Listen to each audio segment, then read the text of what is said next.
En esta oportunidad, nuestro tópico de estudio es la educación artística y científica. Nos ayudará en la comprensión de los principios aquí contenidos los directivos y profesores de la Universidad Herbert Fletcher, Universidad Online de la División Interamericana. Leo del Salmo 33. Por la palabra de Jehová fueron hechos los cielos, y todo el ejército de ellos por el espíritu de su boca. Porque Él dijo, y fue hecho. Él mandó, y existió. Dios como creador. ¡Qué extraordinaria verdad! No obstante, los seres humanos han insistido en retar esa verdad y han tratado de explicar la ciencia y el arte despojándolo de su origen divino. El resultado, confusión. Nos hacen sonreír las teorías de antaño, que en medio de nuestro crecimiento científico nos parecen absurdas. Como son absurdas muchas de las explicaciones que hoy en día intentamos dar a las cosas. Qué importante es que nuestros hijos puedan participar de una educación en la cual se manifieste que Dios es el creador y desde esa perspectiva entender los fenómenos de la naturaleza.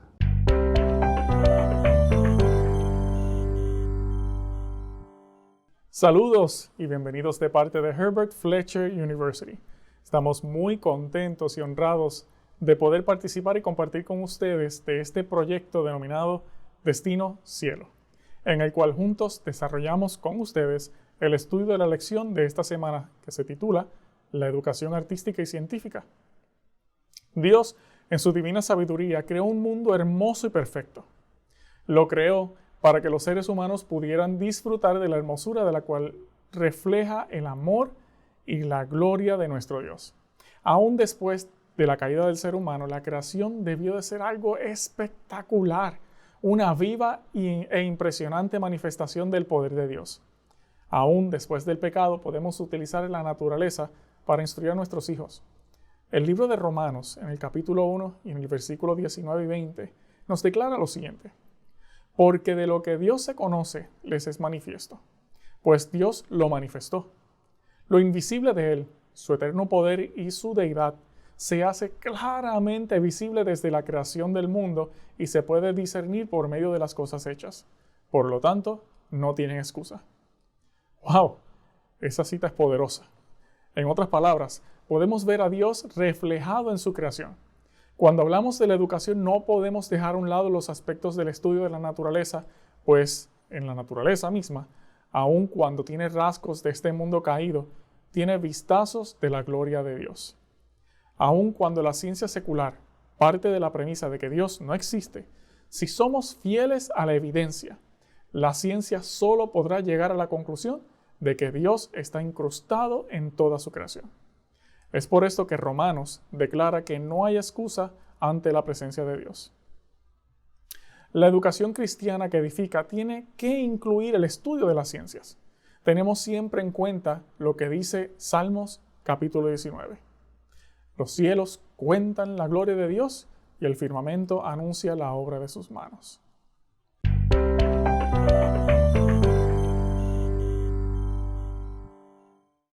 La hermosura de la santidad. Salmos 96:9 dice: adorad a Jehová en la hermosura de la santidad. Temed delante de él toda la tierra. ¿Cómo entendemos la hermosura de la santidad?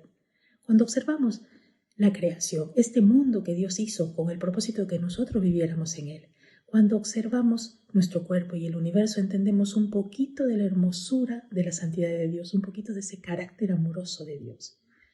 Cuando estudiamos más a fondo la naturaleza, podemos ver que todo está hecho con un propósito y de una manera perfecta. Por ejemplo, las 4 estaciones, cada una cumpliendo un propósito para que nosotros podamos tener los alimentos del invierno, los alimentos del verano, las flores en la primavera. Nuestro cuerpo, cada órgano cumpliendo una función. Si uno falla, podemos estar en peligro de muerte o peligro de una enfermedad. El universo, el mundo dentro del universo. Todo tiene un propósito en la maravillosa creación de Dios. Hay un dicho que dice, la belleza está en los ojos de quien mira, pero no nos olvidemos que a los ojos los creó Dios. Muchas veces nos centramos en la creación y no en el creador, y nuestra adoración va a la creación y no al creador de esa creación. Hay una escritora que se llama Elena G. de White, y ella dijo lo siguiente, se los voy a leer. Dios quiere que sus hijos aprecien sus obras y se deleiten en la sencilla y tranquila hermosura con la cual Él ha adornado nuestra morada terrenal. Él es el amante de lo bello y por encima de todo lo que es atractivo exteriormente, ama la belleza del carácter y quiere que cultivemos la pureza y la sencillez de las apacibles flores. Camino a Cristo, páginas 72 y 73. Qué hermoso, ¿verdad? Todo lo que Dios ha creado es bueno y hermoso, pero hay un enemigo que ha distorsionado el concepto de bueno y ha creado estereotipos errados de lo hermoso. Por ejemplo, hermosos viñedos, deliciosas uvas que las hemos convertido en bebidas alcohólicas que traen dolor, muerte y destrucción. Hermosos campos talados para buscar petróleo, para buscar minerales o para buscar madera. ¿Para qué? Para generar riqueza, destruyendo el hábitat que Dios nos ha dado. Estereotipos de belleza que generan racismo, que generan enfermedades como la anorexia y la bulimia. ¿Y cómo saber qué es bueno y qué no es bueno? ¿Qué es bueno y qué es malo? Hay un versículo que nos va a ayudar a distinguir entre ambas cosas. Filipenses 4:8 dice, por lo demás, hermanos, todo lo que es verdadero, todo lo que es honesto, todo lo que es justo, todo lo que es puro, todo lo amable, todo lo de buen nombre. Si hay virtud alguna, si hay algo digno de alabanza, en esto pensad. Que esta sea nuestra regla para saber qué es bueno y qué no es bueno. ¿Qué es la santidad magnífica de Dios?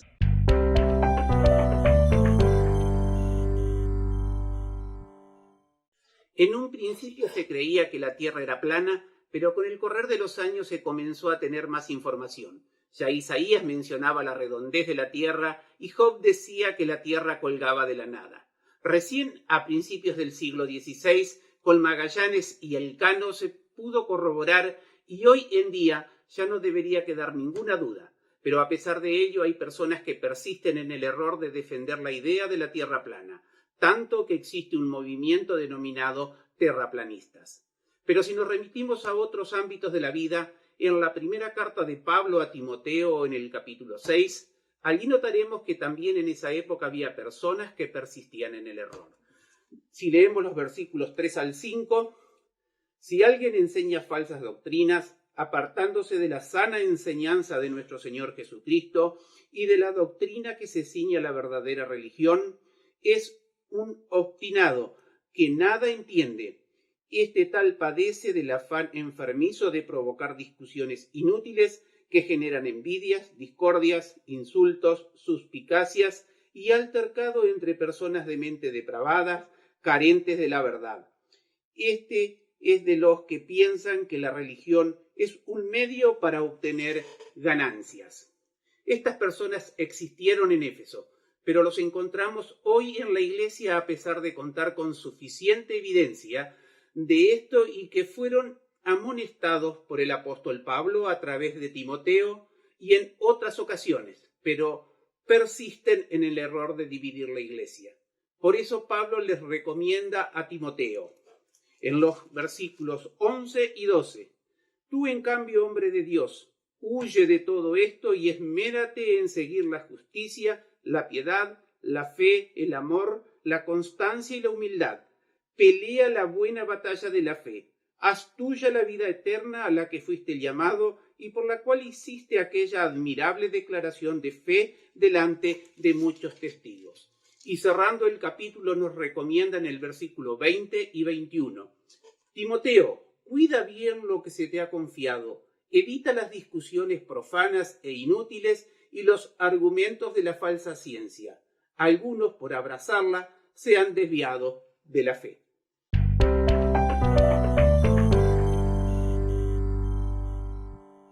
La necedad y la sabiduría. En Proverbios capítulo 1, versículo 7 dice, respetar al Señor es el principio del saber. Los necios desprecian la sensatez y la educación. En la Biblia es constante la comparación entre lo que es necio y lo que es sabiduría. El libro de Proverbios acierta en recordarnos los peligros del comportamiento imprudente y de estar en compañía de los necios para aceptar las hipótesis que presentan. El deseo de Dios sobre cualquier otra cosa para nuestra vida diaria es que su pueblo busque la sabiduría, la atesore y abunde en ella de forma constante. Desde una perspectiva del creyente, el conocimiento debe estar siempre enfocado a conocer la diferencia entre lo que está bien y lo que está mal, entre lo bueno y lo malo, entre la verdad y el error. Un sector de la sociedad donde es conveniente evaluar sus objetivos son, por ejemplo, los estudiantes de artes y de ciencias, porque utilizan su gran conocimiento para adquirir una excelencia en sus estudios. Sin embargo, desde esa perspectiva cristiana que la Biblia nos presenta, ¿qué significa realmente el conocimiento científico o el conocimiento artístico si no implica conocer la diferencia entre el bien y el mal, entre lo que es bueno y no lo es, y entre la verdad y el error? Cualquier objetivo científico de vida o de convivencia del creyente debe de estar basado en el principio expresado en el libro de Proverbios. Respetar, conocer al Señor es el principio de la sabiduría.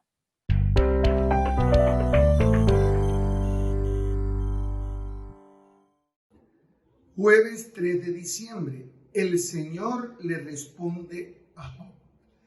Los cristianos debemos plantearnos una pregunta importante. ¿Es realmente anticientífica la idea de que un creador sobrenatural estableció los fundamentos del mundo y del universo?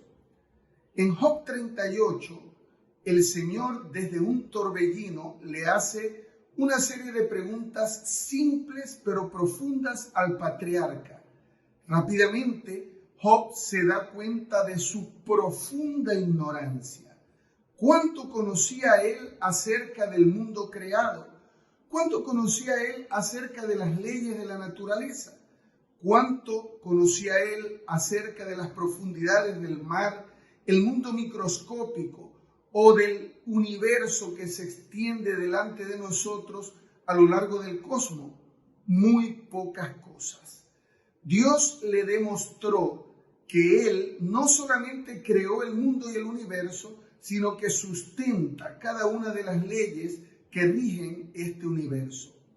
Erróneamente, algunas personas han llegado a pensar que Dios está sujeto, está atrapado por las leyes físicas que rigen la materia.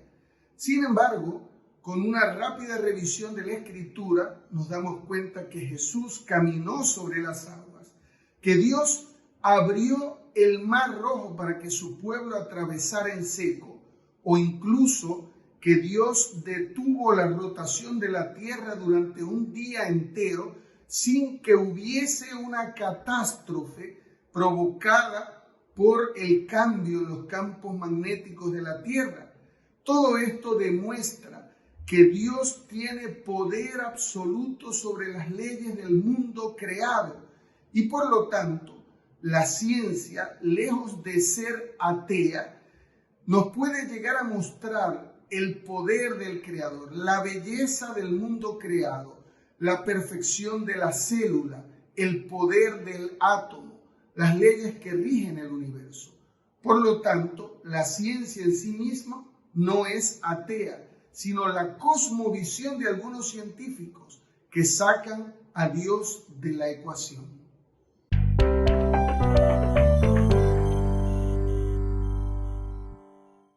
Qué maravilloso estudio hemos tenido en esta lección. Al culminar este estudio sobre la educación artística y científica, podemos entender lo majestuoso y poderoso que es nuestro Padre Celestial. La ciencia no es enemiga de los cristianos. Es una aliada importante que nos demuestra la evidencia del amor de nuestro Creador. Existen dos razones que sobresaltan que hacen que la ciencia tenga errores en cuanto a los orígenes. Dos pequeñas premisas que contaminan los estudios más prestigiosos y los vuelven obsoletos. La primera es que el mundo natural debe buscar respuestas en el mundo natural. Esta premisa funciona para algunos aspectos, pero al convertirse en un absoluto, o sea, decir que aplica a todo, la convierte en una premisa errada, ya que algo que salió de lo sobrenatural no puede concentrarse en lo natural, no puede explicarse con lo natural. Tomemos un ejemplo. Esta premisa es correcta al tratar de estudiar el proceso de cómo hacen erupciones los volcanes. Pero la premisa se convierte errónea o nula cuando la aplicamos a los orígenes, ya que fue un evento sobrenatural. No se puede comparar chinas con botellas, como dice el refrán antiguo. Ahora, en segundo lugar, tenemos la segunda premisa que indica que las leyes naturales deben ser constantes. El pensar que la constancia de la naturaleza es correcto es pensar que no existe variación. Como cristianos sabemos que el mundo fue creado perfecto y que la naturaleza estaba en completa armonía. Después del pecado, vemos cómo toda la naturaleza está trastornada. Esto no cuadra con el cuadro expuesto de la constancia de la naturaleza. Un ejemplo en el cual vemos el aspecto grande de cómo este punto se puede debatir en cuanto a cómo algunos científicos lo explican es intentar deducir la cantidad de años transcurridos en algún lugar solo haciendo taladros en la nieve y contando las capas de hielo. No siempre es constante, ya que en algunos años pueden haber muchas tormentas o muchas nevadas. Habiendo explicado esto, pues esperamos que esta lección haya sido de gran ayuda para todos los televidentes. En Herbert Fletcher University nos enfocamos por ofrecer una educación de excelencia y al mismo tiempo exaltar al dador de la sabiduría. Que Dios les bendiga y muchas gracias por su atención. Todos los caminos del conocimiento conducen a Dios. Por cierto, Dios es el autor de la ciencia, es el autor de la belleza, y estudiar las diferentes disciplinas científicas es una manera de llegar al Señor. Si Él es el autor de todo, pues se manifiesta a través de sus obras. Sin duda alguna, desde esta perspectiva, estudiar las ciencias resulta un acto de comunión. Así los decía elocuentemente el salmista en su Salmo número 19, el versículo 1 que fue objeto de estudio esta semana. Que esa verdad traiga bendición en tu vida y en la vida de tu familia.